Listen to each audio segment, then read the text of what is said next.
Lesson number 2 coordinate geometry question number 7। Question number 7 में वो ये कह रहा है the vertices of a triangle A B C are this 4 -4 -2 and B value of B आपके पास है 8 -2 एंड सी पॉइंट्स हैं 2 6।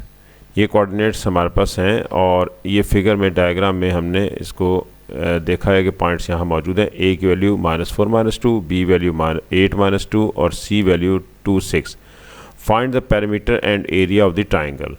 Perimeter of a triangle equal to perimeter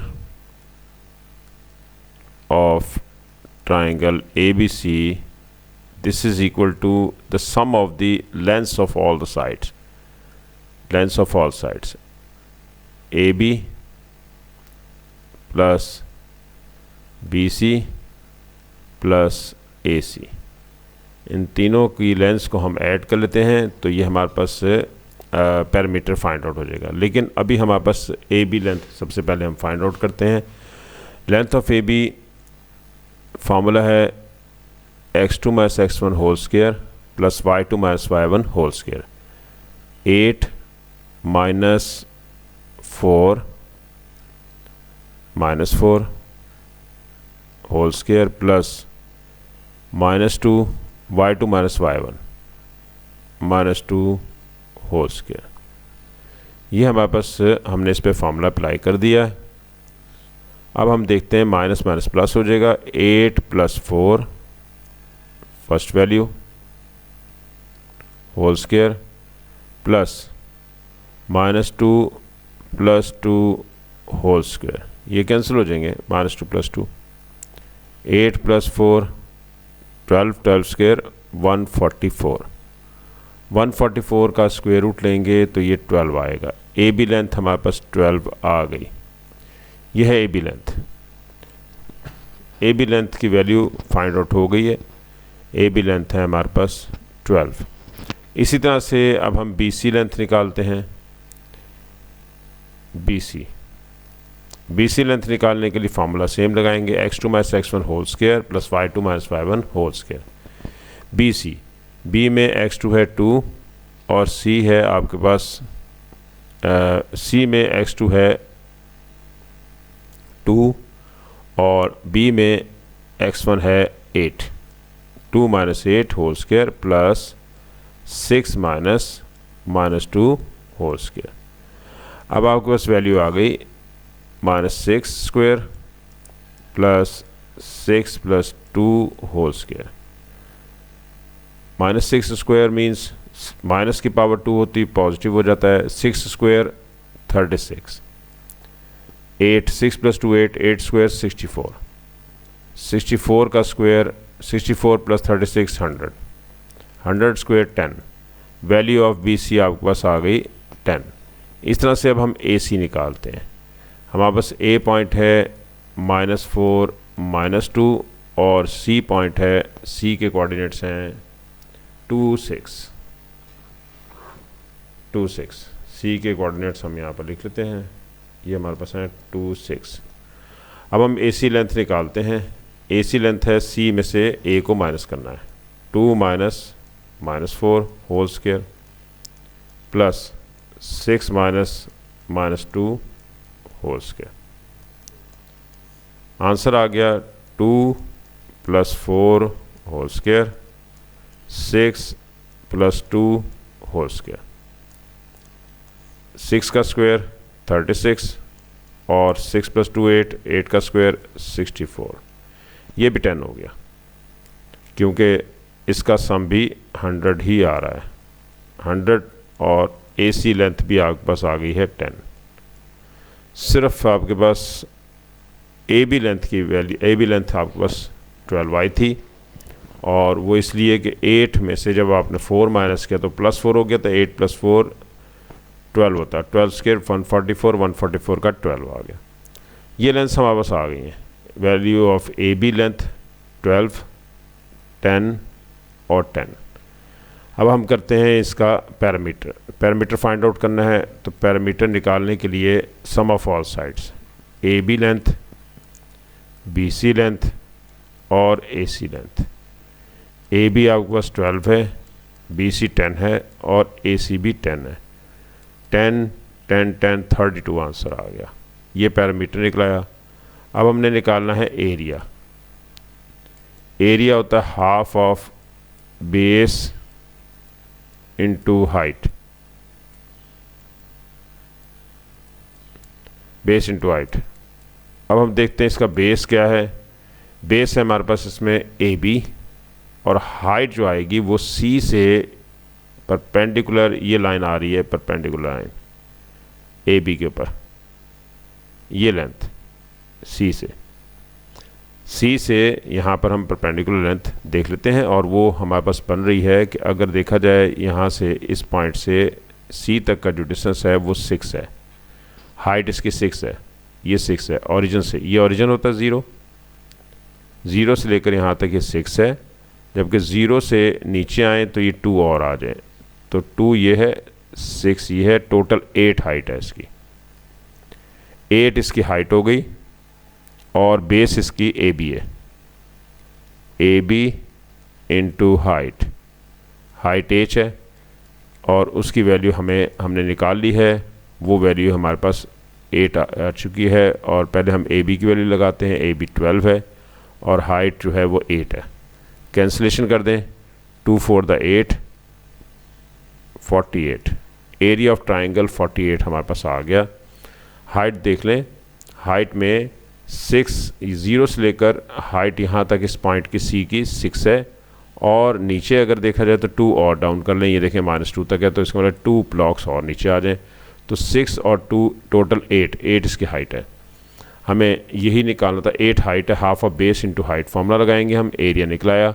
next है हैंस, वो कह रहे हैं इसी को इस्तेमाल करें। ये जो एरिया आपने निकाला है इसको इस्तेमाल करें। Find the length of the perpendicular from A to B C. A to B C आपने ए टू बी सी, यानी कि ये ट्राइंगल है, इस ट्राइंगल में ए से बी सी तक की लेंथ निकालनी है। तो अब हमारे पास एरिया ऑलरेडी गिवन है, उसी एरिया से हम कैलकुलेट करेंगे। Area through out the triangle same रहता है, चाहे आप ए टू बी सी निकालें या आप सी टू ए बी निकालें। तो हम दोबारा से लिख लेते हैं इसी फॉर्मूले को। Area of triangle half of base into height, base into height, half of area हमारे पास हम निकाल चुके हैं विच इज़ 48। ये एरिया हमारे पास 48 है, और हाफ बेस हमारे पास है बी सी, क्योंकि ए टू बी सी लेंथ निकालना चाहते हैं। हाइट हमारे पास हमने एच उसका नाम रख लेते हैं जो हम कैलकुलेट करना चाह रहे हैं। ये हाइट है एच, ये हाइट निकालना चाहते हैं। हाफ ऑफ बेस, बेस इसमें बी सी है और हाइट इसमें एच है, और ये एरिया हम 48 निकाल चुके हैं। एरिया ऑफ ट्राइंगल एरिया नहीं निकालना, हमने सिर्फ हाइट निकाली है ए टू बी सी। अब 48 में ऐसा करते हैं, पहले बी सी की वैल्यू लगाते हैं। बी सी हमारे पास था 10 multiply by H, 2 5 the 10 cancel हो गया, 48 और 5 एच, 5 पे डिवाइड कर देते हैं इसे ताकि एच निकल सके। एच वो डिस्टेंस है जो ए से बी सी पर है। एच निकालने के लिए 9 होल 3 बाई 5, ये इसका आंसर आ गया। ए टू बी सी की वैल्यू हमारे पास ऑलरेडी थी, इसलिए हमने वो लगा दी। क्वेश्चन नंबर 8, क्वेश्चन नंबर 8 में वो कह रहा है कि the line joining the points A and B has a gradient to find the possible values of T. तो ग्रेडियंट का फॉर्मूला हमें पता है। ग्रेडियंट होता है y2 माइनस y1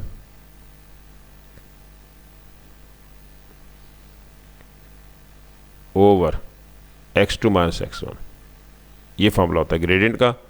अब हमारे पास ये हो गया x1 y1 पॉइंट ए, और b हो गया x2 y2।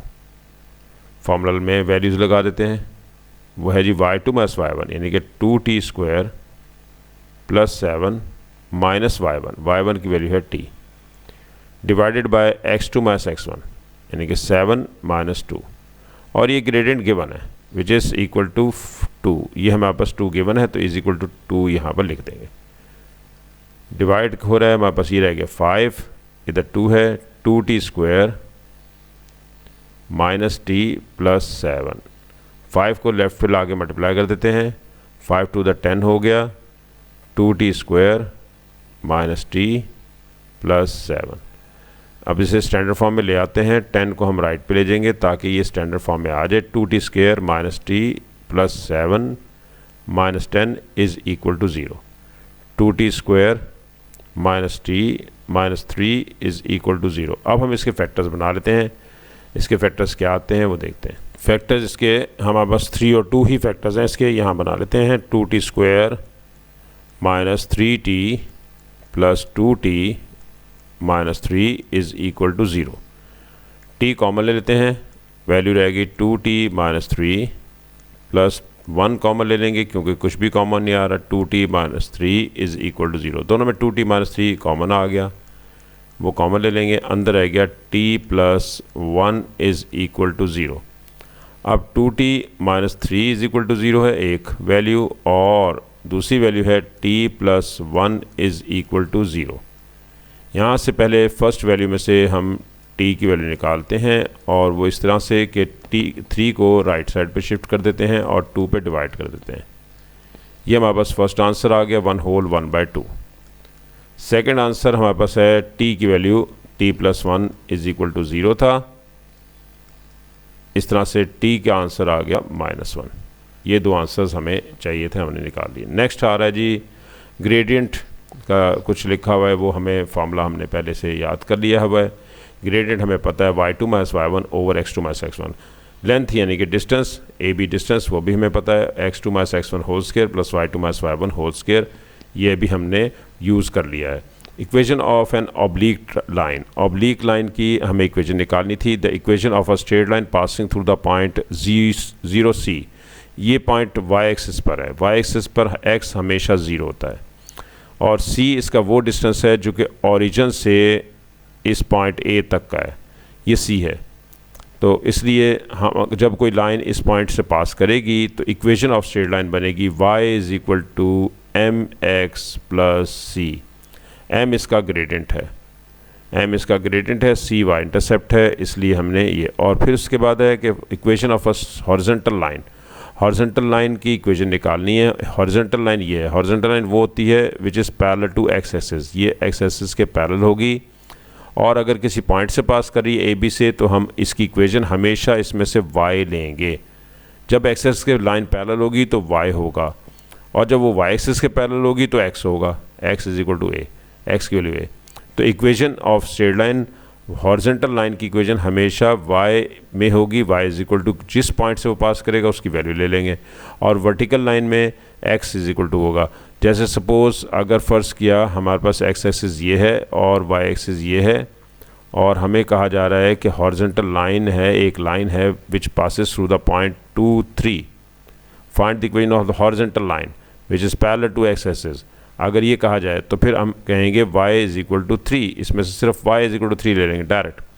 इसी तरह से अगर यही लाइन वर्टिकल हो और वो पैरेलल हो जाए y एक्सिस के, और हमें कहा जाए ये सेम पॉइंट 2, 3 से ही पास कर रही है, तो इक्वेशन ऑफ स्ट्रेट लाइन निकाल दें। तो हम यहाँ से लेंगे x इज़ इक्वल टू 2, ये इक्वेशन ऑफ स्ट्रेट लाइन होगी।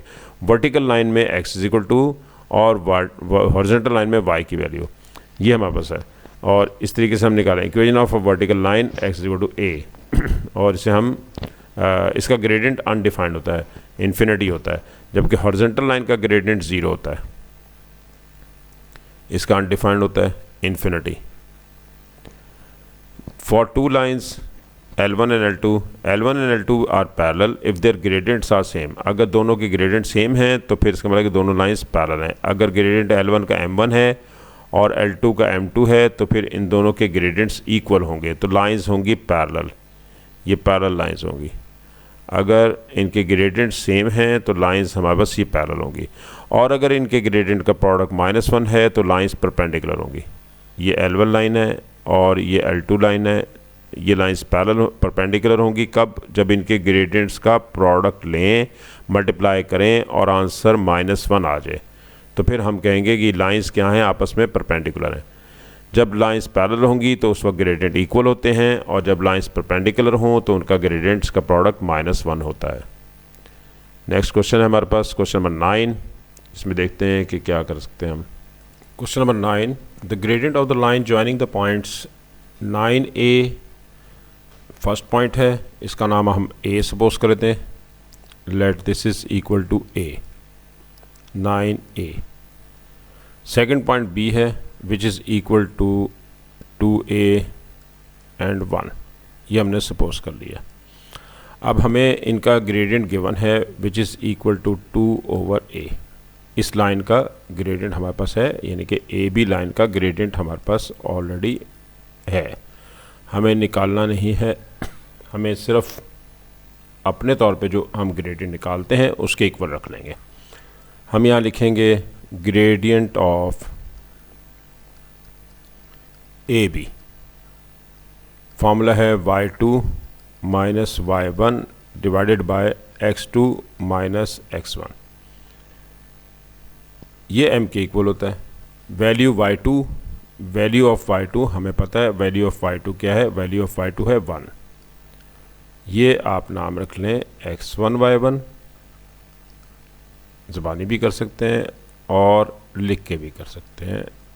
y2 की वैल्यू 1 है, 1 minus a y2 minus y1 over x2 minus x1 यानी कि 9। Value of m 2/a which is given, 1 minus a over 2a minus 9 as it is. Cross multiply कर दे, 2 को multiply कर देंगे 2a माइनस 9 से, और a को मल्टीप्लाई कर देंगे 1 माइनस a से। अब हम इसे एक्सपेंड करते हैं। 4a minus 18 is equal to a minus a square. a को भी मल्टीप्लाई कर दिया अंदर, पहले 1 से किया है और फिर इसको मल्टीप्लाई किया है a स्क्वायर से, a से, तो a स्क्वायर बन गया। इस तरह से 2 को मल्टीप्लाई करेंगे 2 से, 2 टू द 4 हो गया, फिर 2 को मल्टीप्लाई करेंगे 9 से और ये 18 हो गया। अब हम लेफ्ट हैंड साइड पे ले आएंगे a स्क्वायर को, क्योंकि हमें quadratic equation in a square नज़र आ रही है, तो a स्क्वायर लेफ्ट पे आ गया। 4a पहले से यहाँ मौजूद है, इस a को भी लेफ्ट पे ले आते हैं, ये भी लेफ्ट पे आ जाएगा, तो ये भी माइनस a हो जाएगा, साइन चेंज हो जाएगा। माइनस 18 ऑलरेडी यहाँ है। नेक्स्ट हमारे पास जो बन रहा है इक्वेशन, ये बन रही है a square plus 3a minus 18 is equal to 0। अब हम इसकी करेंगे factorization. a square plus 3a minus 18 is equal to 0। Factorization इस तरह करते हैं कि इसका कोफिशिएंट 1 को 18 से मल्टीप्लाई करेंगे, 18 आएगा, और 18 के फैक्टर बनाएंगे कि जिन्हें मल्टीप्लाई करने से 18 आए, प्लस या माइनस करने से सेंटर वाला यानी कि 3 आए। 6 को अगर हम 3 से मल्टीप्लाई करेंगे तो 6 3 दा 18, जबकि 6 में से 3 सब्ट्रैक्ट करेंगे तो प्लस 3 आएगा। अगर आप -6 प्लस 3 करेंगे तो वो -3 आएगा, लेकिन आपको ये चाहिए, ये नहीं, क्योंकि प्लस 3 रिक्वायर्ड है, तो इसलिए 6 के साथ प्लस लिखेंगे। a square plus 6a minus 3a minus 18 is equal to 0। a common ले लेते हैं, a प्लस 6 माइनस 3 कॉमन ले लेते हैं। जब बाहर नेगेटिव साइन लेंगे तो ये वैल्यू पॉजिटिव कर देगी इसको, यहाँ पे प्लस हो गया। 3 बाहर है तो 3 6 दा 18, 0। a प्लस 6 कॉमन ले लें, a माइनस 3 रह गया इज़ इक्वल टू 0। अब ये a plus 6 is equal to 0 होगा और a minus 3 is equal to 0 होगा। a का आंसर -6 आ गया, वैल्यू ऑफ a यहाँ से 3 आ गई, ये इसका आंसर आ गए। नेक्स्ट हमारे पास नेक्स्ट टॉपिक है equation of a straight line. Equation of a straight line में हमारे पास हॉरिजॉन्टल लाइन अभी ऊपर डिस्कस हुआ था, horizontal line which is parallel to X axis, उसकी इक्वेशन हमेशा y में होती है। जिस पॉइंट से वो पास करेगा, जैसे ये c डिस्टेंस से क्रॉस कर रहा है, 0 से लेकर ओरिजिन से लेकर यहाँ तक जो डिस्टेंस है वो c है, ये उसने एरो से बता भी रखा, तो इसलिए इसकी equation y is equal to C होगी। सिमिलरली अगर नीचे है, बिलो एक्स एक्सिस है, तो वो नेगेटिव सी होगा, माइनस सी, और इसकी equation y is equal to minus C होगी। इक्वेशन ऑफ हॉरिजॉन्टल लाइन हमेशा y इज इक्वल टू होगी। और इसी तरह से आपके पास equation of vertical line which is perpendicular to X axis, वो पैरेलल होती है एक्स एक्सिस के, ये परपेंडिकुलर होती है। और अगर ये a डिस्टेंस से पास कर रही है, a पॉइंट से पास कर रही है, या a डिस्टेंस से पास कर रही है, तो a0 एक पॉइंट है यहाँ से पास कर रही है, या डिस्टेंस इसका यहाँ से यहाँ तक a है, तो फिर हम कह सकते ओरिजिन से लेकर डिस्टेंस लाइन तक का a है, तो फिर हम कहेंगे कि x is equal to a। x is equal to a is the equation of vertical line. Similarly अगर ये अपोजिट पे है, minus X axis, X dash axis की तरफ चला गया है, यानी कि ये माइनस a डिस्टेंस है, तो फिर हम ये कहेंगे कि x is equal to minus A. X is equal to minus A is the equation of straight line which is parallel to y axis and perpendicular to x axis. ये x axis के perpendicular होगी, लेकिन y axis के parallel होगी। तो मतलब simple सी बात है कि अगर x एक्सिस के पैरेलल हो तो फिर y इज इक्वल टू, अगर y एक्सिस के पैरेलल हो तो x is equal to. Equation of straight line. अब एक थर्ड टाइप है इंक्लाइंड की, ये इंक्लाइंड है, इंक्लाइंड है ये, इसको हम यहाँ से ठीक कर लेते हैं।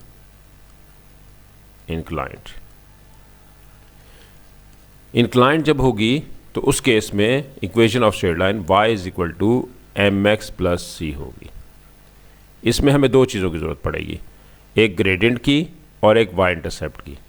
y इंटरसेप्ट वो पॉइंट होता है जो ओरिजिन से, जिसका y इंटरसेप्ट वो होता है जो y एक्सिस को कभी कोई लाइन इंटरसेक्ट करे, उसे y इंटरसेप्ट कहते हैं। और इसका डिस्टेंस ओरिजिन से यहाँ पर जो गिवन है वो c है, c इसका डिस्टेंस है ओरिजिन से। तो हम ये कह सकते हैं कि y इंटरसेप्ट हमारे पास c है और ग्रेडियंट इसका m है, तो equation of straight line y is equal to mx plus c हम लेंगे। नेक्स्ट क्वेश्चन आ गया ये हमारे पास। अच्छा, इस लाइन को हम ग्रेडियंट इंटरसेप्ट फॉर्म भी कहते हैं, ग्रेडियंट इंटरसेप्ट फॉर्म, क्योंकि इसमें ग्रेडियंट भी है और इंटरसेप्ट भी है। वैसे y इंटरसेप्ट भी कह सकते हैं, वो इंटरसेप्ट फॉर्म भी कह सकते हैं। क्वेश्चन नंबर 10, ये क्वेश्चन नंबर 10 है। Finding y intercept given the gradient and the coordinates of a point. Given that the line y is equal to 3x plus c passes through the point 3, 1, find the value of c। ये आपके पास straight line है और straight line की equation आपको बता दी गई है which is 3x plus c। और ये लाइन एक पॉइंट से पास कर रही है और पॉइंट है आपके पास 3, 1।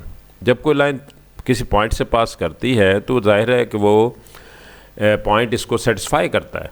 तो हम क्या करते हैं, हम ऐसा कर लेते हैं कि ये क्योंकि ये लाइन इस पॉइंट से पास कर रही है, तो हम कहते हैं कि equation of straight line at this point, इस पॉइंट पर इक्वेशन ऑफ स्ट्रेट लाइन देखते हैं क्या होगी। जहाँ x है वहाँ पर आप 3 लगाएंगे, जहाँ y है वहाँ आप 1 लगाएंगे। फर्स्ट वैल्यू हमेशा x होती है और सेकंड वैल्यू y होती है।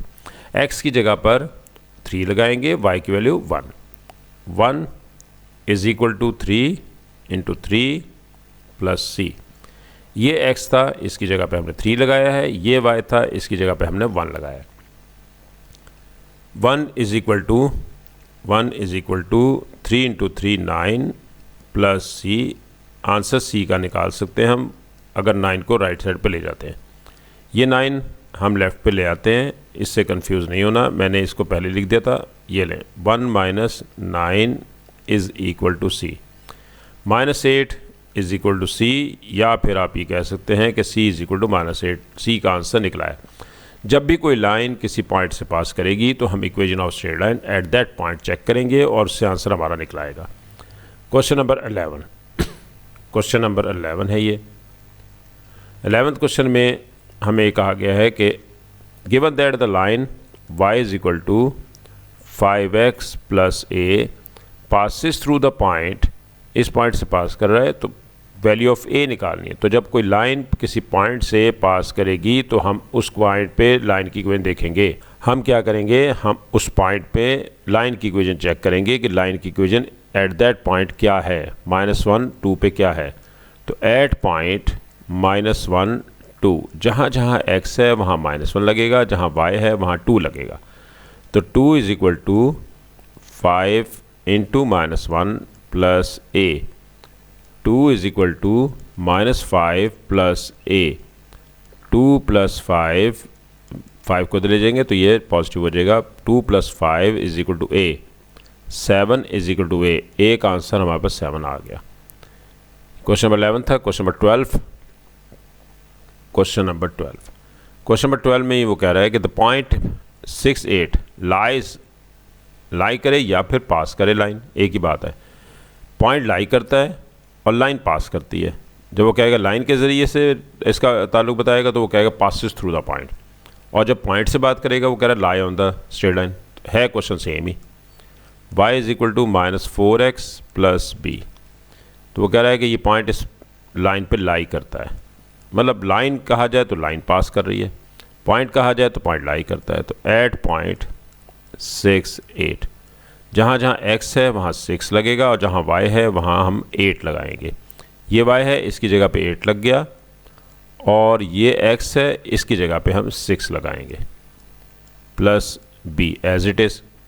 8 -24 प्लस b, -24 को लेफ़्ट पे ले जाएंगे, ये पॉजिटिव हो जाएगा, plus 24 is equal to b। तो 24 में 8 ऐड कर दें 32, value of b find out हो गई, विच इज़ इक्वल टू 32। ये आंसर आ गया। नेक्स्ट है जी, finding the equation of a straight line given the coordinates of 2 points. अब लाइन 2 पॉइंट से पास कर रही है और हमें इक्वेशन ऑफ स्ट्रेट लाइन निकालने के लिए कहा गया है। पॉइंट है हमारे पास a, मैं पार्ट a कर रहा हूँ। a के कोऑर्डिनेट्स हैं 1 2 और b के कोऑर्डिनेट्स हैं आपके पास 3 7। 2 पॉइंट से लाइन पास कर रही है, इक्वेशन निकालनी है। सबसे पहले हम ग्रेडियंट निकालेंगे। हमें पता है इक्वेशन ऑफ स्ट्रेट लाइन निकालने का फॉर्मूला है y is equal to mx plus c। हम पहले m निकालेंगे, बाद में हम c निकालेंगे। ग्रेडियंट निकालने का फॉर्मूला है y2 minus y1 over x2 minus x1। y2 है आपके पास 7, ये है आपके पास x1 y1, और ये है आपके पास x2 y2। तो y2 माइनस y1 यानी कि 7 minus 2 over x2 minus x1 यानी कि 3 minus 1। y2 minus y1 5, 3 minus 1 2, ये 5/2 m निकला है आपके पास। अब ये m की वैल्यू आप सब्स्टिट्यूट कर दें इक्वेशन ऑफ स्ट्रेट लाइन में। Equation of straight line, equation of straight line है y is equal to mx plus c। यहाँ पर आप m की वैल्यू सब्स्टिट्यूट कर दें, विच इज़ 5/2 प्लस c। अब हमें c निकालना है ताकि इक्वेशन कंप्लीट फाइंड आउट हो जाए। तो हम कोई भी पॉइंट इसमें लगा देंगे, कोई भी पॉइंट लगा देंगे। जैसे a से भी ये लाइन पास कर रही है एट a, जहाँ जहाँ x है वहाँ 1 लगाएंगे, जहाँ y है वहाँ 2 लगा देंगे। ये x ये y है, यहाँ पर हम 2 लिखेंगे, 2 पुट कर देंगे, और x की जगह पर हम 1 लिखेंगे, प्लस c। 2 5/2 plus c। अब c निकालना है तो हम 5/2 को लेफ़्ट हैंड साइड पे ले आते हैं, और लेफ़्ट पे है 2 माइनस 5/2 हो गया, is equal to c। 2 LCM ले लेते हैं, 2 टू द 4, 4 माइनस 1 क्योंकि इसके नीचे 1 है, is equal to c। -1 over 2, c निकला है आपके पास। c आ गया। तो अब आपने इसमें ये इक्वेशन नंबर 1 जहाँ रुका था क्वेश्चन, जिसमें कि c नहीं था, वरना यहीं पर ही आंसर आ जाता, तो इसमें लगा देते हैं। y is equal to 5/2 x minus 1/2, यही आपको आंसर चाहिए था। तो इसका मतलब ये होगा कि m निकालने के लिए हम फॉर्मूला लगाएंगे y2 minus y1 over x2 minus x1, और हम उसके बाद इसमें वैल्यू लगा देंगे y equal to M X plus C में m की वैल्यू, और फिर c निकालने के लिए कोई सा एक पॉइंट या a या b को इस्तेमाल करेंगे, उससे c फाइंड आउट हो जाएगा। c निकालने के बाद हम इसे इक्वेशन नंबर 1 में लगाएंगे, जिससे हमारे पास कंप्लीट इक्वेशन आ जाएगी इन x और y। नेक्स्ट, इसी के रिमेनिंग पार्ट्स आपने सिमिलर पार्ट्स हैं, होमवर्क के तौर पे आप ये करेंगे, पार्ट बी और पार्ट सी कॉपी पेस्ट करना है, ये मेथड सेम चलेगा। Question number 14, next question number 14 है, find the equation of the straight line passing through the each of the point pair of points. Same question है, इसमें से भी एक कोई पार्ट कर लेते हैं, जैसे हम फर्स्ट किया बी पार्ट कर लेते हैं। करना वैसे ही है जैसे भी आपको बताया था। C6 4, D पॉइंट है -4 and 4। तो इक्वेशन ऑफ स्ट्रेट लाइन, अभी आपसे बात हुई थी कि y is equal to M X plus C, ये होती है। हम पहले नंबर पर इसमें से ग्रेडियंट निकालेंगे, फिर कोई एक पॉइंट लगा के हम इसमें से c निकालेंगे। तो सबसे पहले gradient of straight line, gradient of straight line यानी कि gradient of straight line, gradient of straight line यानी कि m निकालते हैं। m निकालने का फॉर्मूला है y2 minus y1 over x2 minus x1। ये आपके पास है x1 y1 और ये आपके पास है x2 y2। फर्स्ट पॉइंट है 6 4, ये 4 है, 6 4, और सेकंड है -4 4। तो सबसे पहले y2 4 है, माइनस y1 वो भी 4 है, ये देखें 4 और 4, y2 भी 4 है और y1 भी 4 है। इससे क्वेश्चन ज़रा आपका और आसान हो गया है। x2 6 है और x1 -4 है। अब देखें ये कैंसिल हो गया, 4 ऊपर 0 आ गया, तो 0 ओवर समथिंग 0 होता है, जो मर्जी नीचे आए, m निकलाया। Equation of straight line y is equal to M X plus C होती है। आप m की वैल्यू लगा दें, इसमें 0 लग गया, 0x plus C. y is equal to 0x plus C यानी कि y is equal to c रह गया। अब हम कोई सा एक पॉइंट लगाते हैं ताकि c निकलाए। एट पॉइंट a 6 4, जहाँ x है वहाँ पर आप 6 लगाएंगे, जहाँ y है वहाँ 4 लगाएंगे। अगर x नहीं है तो कोई ज़रूरत नहीं लगाएंगे, y की जगह 4 लग गया, x है नहीं तो बस आपको c की वैल्यू निकलाई। ये equation of straight line find out हो गई।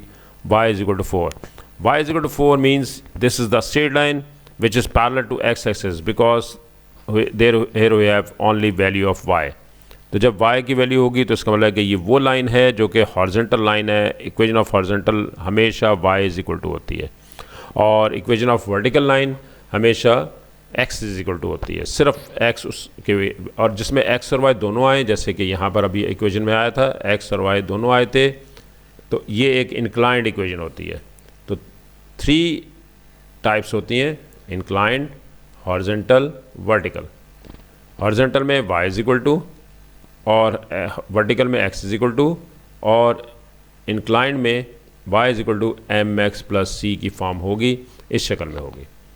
ये कोई भी हो सकती है, ये भी कोई हो सकती है, लेकिन ये आपके पास y और x में होती है। ये हमारा क्वेश्चन हो गया complete, question number 14। Next question number हमारे पास आ रहा है और वो है क्वेश्चन नंबर 15। क्वेश्चन नंबर 15 में वो कह रहा है given that the line y is equal to -x plus c passes through the point, find the value of c। जब कोई लाइन किसी पॉइंट से पास करती है तो फिर हम क्या करते हैं, तो हम उसकी इक्वेशन देखते हैं उस पॉइंट पे क्या होगी। 1 और 2 पर हम इसकी इक्वेशन देख लेते हैं। जहाँ जहाँ y है वहाँ 2 लगेगा, जहाँ x है वहाँ 1 लगाएंगे। ये y था, 2 लग गया, ये x है, 1 लगा दिया। अब -1 को लेफ़्ट पे ले जाएंगे तो 2 + 1 is equal to c। c का आंसर आ गया आपके पास 3। हमें c ही चाहिए था, ये आंसर आ गया और हम इसे आसानी से कर। c का आंसर हमारे पास 3 आ गया। अब आपने इसके सिमिलर क्वेश्चन है एक, वो ट्राई करना है और फिर उसको आंसर निकालना है। और आपने फिर नेक्स्ट लेक्चर यहाँ से स्टार्ट होगा क्वेश्चन नंबर 16 से, वहाँ से आप टैली कर लीजिएगा। ना समझ आए तो वहाँ से आपने इसको समझ लेना है। Thank you.